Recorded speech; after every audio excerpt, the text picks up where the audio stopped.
లో అన్నం తినేటటువంటి వాడై దేని మీద వ్యామోహం పెట్టుకున్నాడో దాని కింద బతుకుతాడు. అందుకే భోషాణం పెట్ల కింద చీకటిగా ఉంటుంది, దాని కింద తేళ్ళు జిర్రిలు చమాయింపుండి చేరుతాయి. అంటే ఇది ఏమైపోతుందో, ఇంత కష్టపడి సంపాదించాను, ప్రారంధం. దీని కొరకు ఏం చేస్తాడంటే దాని కింద కూర్చుంటాడు. శ్రీరామనవమి వచ్చింది, చందా ఇస్తారా అని ఎవరో వస్తారు.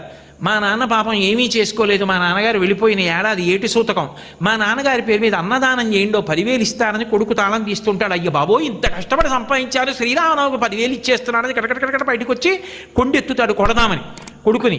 కొడుకు చూస్తాడు, చెప్పట్రా అని చెప్పి చెప్పెట్టి కొడతాడు. ఆఖరణ ప్రాణం పోయే ముందు చీ చీ చీ చీ సంపాదించి సంపాదించి తేలునై వాడిని కొట్టబోయి వాడి చెప్పు చేత చచ్చిపోతున్నాడని చచ్చిపోతాడు. ఉత్తమ కర్మ ఉందా?